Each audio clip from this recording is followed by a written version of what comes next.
Hello friends, welcome to Dheena's channel. இன்றைக்கி நம்ம சேனலில் ரொம்பவே டேஸ்டியான கஸ்டர்ட் ஐஸ்கிரீம் எப்படி செய்யலான்னு பார்க்கலாங்க.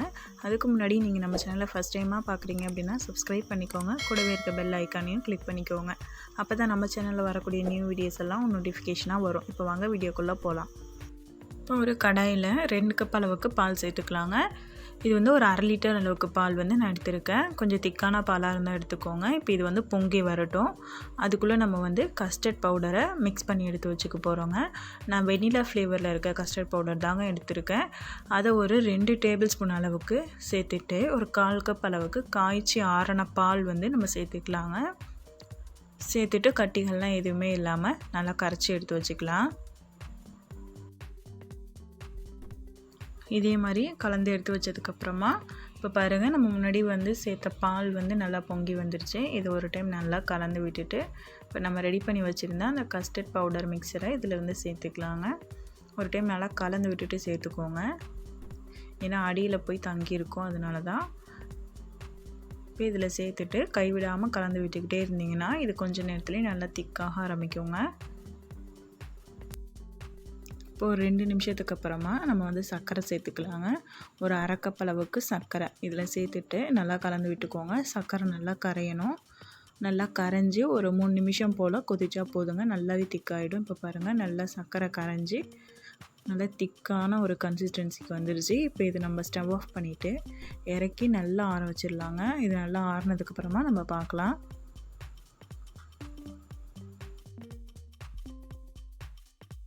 இப்போ பாருங்கள், நல்லா ஆறிடுச்சு.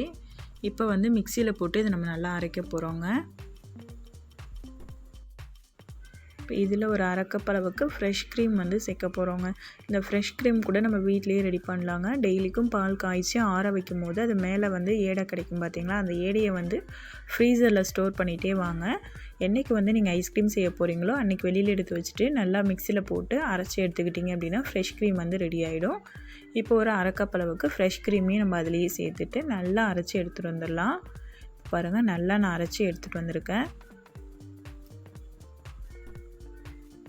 இப்போ இதை ஒரு ஏர்டைட் கண்டெய்னர் பாக்ஸில் ஸ்டோர் பண்ணி ஃப்ரீசரில் வைக்க போகிறாங்க. ஒரு 5 மணி நேரம் ஃப்ரீசரில் வச்சுக்கலாம். டிஃபன் பாக்ஸ் இருந்தாலும் பரவாயில்ல, அதுலேயும் நீங்கள் இதே மாதிரி சேர்த்து மூடி ஃப்ரீசரில் வச்சுக்கோங்க. இப்போ ஒரு 5 மணி நேரத்துக்கு அப்புறமா நம்ம பார்க்கலாங்க. இப்போ பாருங்கள், ஒரு 5 மணி நேரம் ஆகிருக்குங்க. ஓரளவுக்கு ஃப்ரீஸ் ஆகிருக்கு. இப்போ நம்ம இதை திரும்பவும் ஒரு டைம் மிக்சியில் போட்டு அரைச்சி எடுத்துக்க போகிறோம்.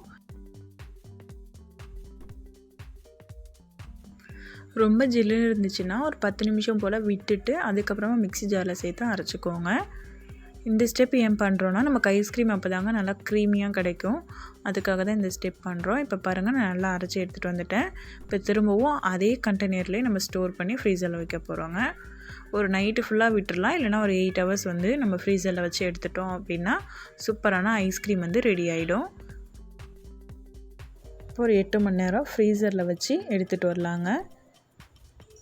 இப்போ பாருங்கள், ஒரு 8 மணி நேரம் ஆகிடுச்சுங்க. நம்ம ஓப்பன் பண்ணி பார்த்துடலாம். ஐஸ்கிரீம் நல்லாவே செட் ஆகி சூப்பராக வந்திருக்குங்க. ஐஸ்கிரீம் ஸ்கூப்பாலேயோ இல்லை இந்த மாதிரி குழம்பு கரண்டியாலோ நம்ம யூஸ் பண்ணி இதை எடுத்துக்கலாம். குழம்பு கரண்டியில் எடுக்க போகிறீங்க அப்படின்னா தண்ணியில் ஒரு டைம் நனைச்சிட்டு எடுத்திங்கன்னா ஒட்டாமல் வருங்க. இப்போ பாருங்கள், ரொம்பவே சூப்பராக கஸ்டர்ட் ஐஸ்கிரீம் வந்து ரெடி ஆகிடுச்சு. ரொம்பவே டேஸ்ட்டாக இருக்குங்க இந்த ஐஸ்கிரீம். நீங்களும் உங்கள் வீட்டில் ட்ரை பண்ணி பாருங்கள். ட்ரை பண்ணி பார்த்துட்டு உங்களுடைய ஃபீட்பேக்ஸை எனக்கு கமெண்ட் செக்ஷனில் கமெண்ட் பண்ணுங்கள். இந்த வீடியோ பிடிச்சிருந்தா லைக் பண்ணி ஷேர் பண்ணுங்கள். மறக்காமல் நம்ம சேனலை சப்ஸ்கிரைப் பண்ணிக்கோங்க. Thank you friends.